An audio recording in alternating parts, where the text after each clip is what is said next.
especially being a woman of color back in the day, it was just not happening. Okay, so what I would have to do is wear foundation that was really, really orange. So I would go from being my beautiful, cocoa colored skin to having orange. I mean, just be orange. But don't get me wrong, I'd act like it was cute. Act like it was cute. And here's the other thing, it was a foundation that I had to wear, and that was the best I could do, so it was just going to have to work, right? And so here's the weird thing is, then when I went to work in the corporate, I'm still having on this really cool orange foundation and acting like it works, even though it may have looked a little different than my skin down here. But what would happen is, this foundation, anytime you would touch it, ladies, I kid you not, anytime you would touch it, and a lot of times throughout the day, you don't even realize you've touched your skin, because we talk, we do this, and when people get on my nerves, I'm like this. And so I have to put my hands on my head, which means you're getting on my nerves. And so I've touched my face and didn't know it. And then if you're in corporate, and I worked only with men, I would be giving a presentation, and I put my finger on the piece of paper to show them what I'm talking about. And then when I lifted my finger, that orange smudge was still on the paper. How embarrassing is that? Okay? And then worse, you go to church. Okay, this would be me. You go to church, you make a mistake. Some guy in the church, either the pastor or somebody else, they make the mistake and come over and give you a big old hug. You know what I mean? And so I'm like, oh no. And then of course when I come back, there I am, still on their white shirt. So I would have to pray at the moment that they would hug someone else so they wouldn't know that it was me that left the smudge on the bright white shirt. Are you feeling me? I know everybody can't relate to that. So in other words, foundation for me was drama for many years until I found Mary Kay's foundation. And I was thinking it cannot get any better than Mary Kay's foundation. But ladies, today, you're going to learn, I don't know how Mary Kay keeps doing it, but they figure out how to get better. So, that's my Mary Kay foundation story. All right, introduce yourself, tell us who you are, and then tell us your foundation story. All right, I'm Elizabeth Huntaker, and my foundation story is that honor I didn't wear any because I didn't want to look like Tammy Faye or whoever, and so I was like, I don't wear that stuff.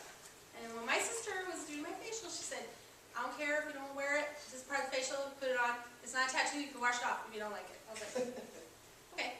So I put it on and I was like, oh, it doesn't look heavy, it felt nice, I liked it.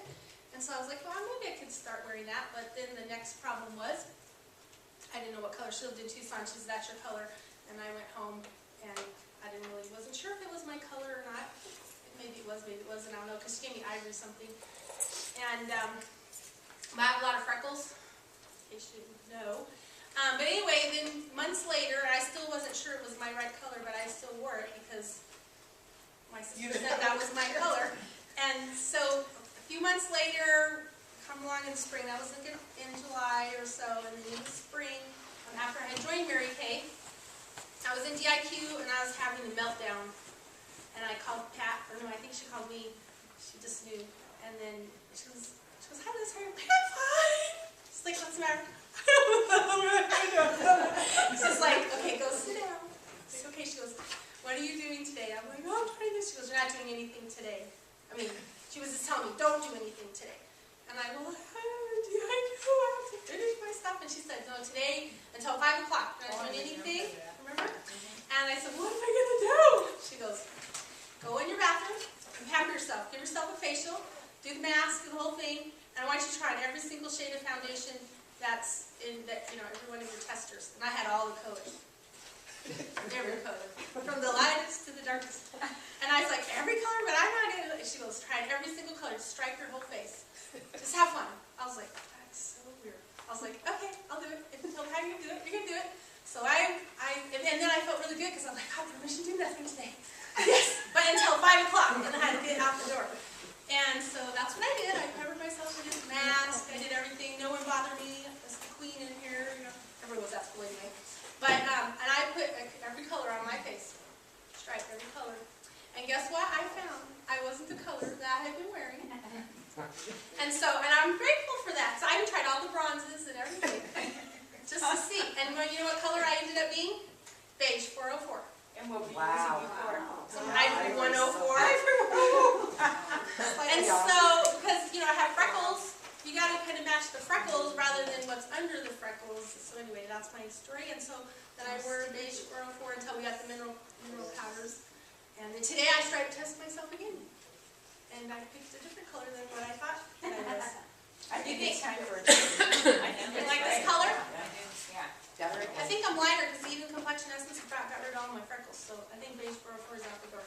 So There anyway, you go. What color is that? this is Ivory 7, matte. Of the new. And then I did put mineral powder, beige warm mineral And she powder on got the top. primer on too. And the That primer. primer's awesome. And I masked today because I wasn't working till tonight. I was still kind of sick, so I just. Yeah, what's happening? Well, I worked on my stuff and I've had my stuff. I left my mask on for an hour. I figured 20 minutes is good, hours would be better. I don't know if it works or not, but anyway. I didn't tell you a math story. Mask story. Okay, Deb, you're next. All right. There's Deb Custer all the way from Nebraska. Long drive to get to the meeting tonight. But, Ray, have some of your girls like wave their hands down here. wave your hands. Where's the raise?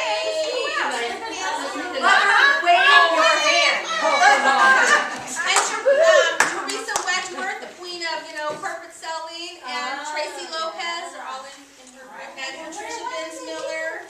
I know. Well, they didn't know I was going to be here tonight. I Yes, know. we're doing something this weekend, and then I was going to come to the meeting next week, and I decided, I think I'll go both.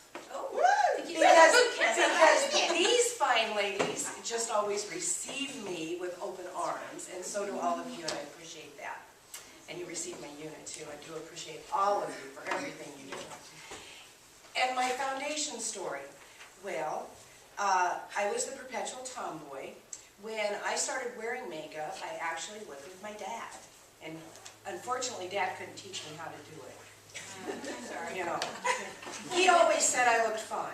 I'd come out of the bedroom in plaid shirt and striped pants, and he'd say, "Looks great to me." And I'd say, "Okay, then I'm going." And my girlfriends would go, "Ah, we are not going anywhere with you."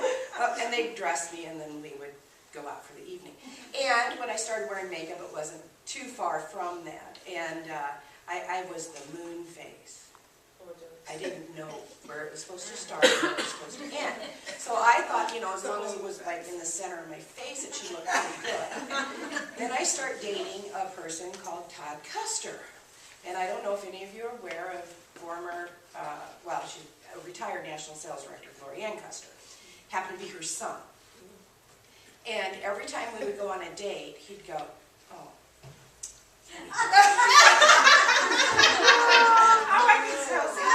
I'd be like, "Are you kidding me? You put it clear down there?" "Oh yeah, right up here." I'd be like, He was trained well by his "Okay, mom, right?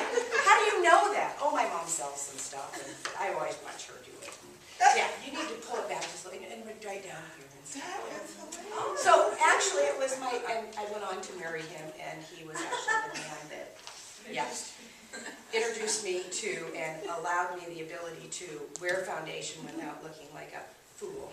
And then his mom did a great service also, because she gave me a facial and shared the very opportunity with me. So I learned to pass that little information on. That's my foundation. Well, my foundation story started when I was about 12, and That Girl was on TV. Do y'all remember That Girl with Marlon Thomas? She was my hero. I just wanted to be that girl. I didn't watch TV, but I watched That Girl.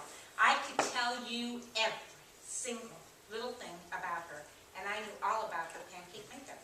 Because every time she had to be, she was a model, and every time she had to be in a different lighting scenario, she had to wear a different pancake. Like it was pancake 1, pancake 2, pancake 3. I used to get out my notebook and write down what it was. Now, when I turned 18, 19, I became a model. And they put pancake makeup on my face. And I took it off as soon as I was done, and I never wore makeup again and swore I never would, because if you've ever done any runway modeling 4 years ago, they caked it on your face. It was very heavy, it was very yicky. I had really, really, really good skin until I turned 29, so I didn't need to wear it. And then when my husband, many of you know the story about how my husband talked me into becoming a part of Mary Kay, and my saving grace was, when I came into Mary Kay, they had Oh my gosh, you have one. remember this one? Ah. Medium beige pancake makeup. They had 4 colors.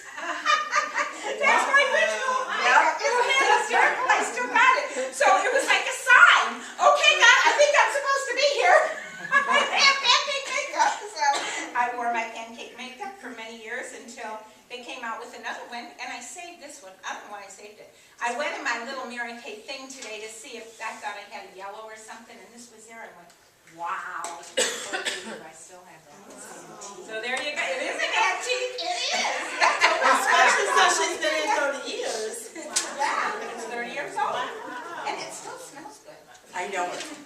It does. I know it. It does. It still smells And it good. still looks I'm going to great. try and wear it. You would think it would be all chalked up by now. It's It really amazing. is. It's pretty. And it's not all greased up, you know, everything else separates and. Isn't that amazing? Yeah, 30 years. Now, I don't suggest you wear this, but I may try it. Maybe I'll have put it on next week and come to the meeting. That's amazing. Okay.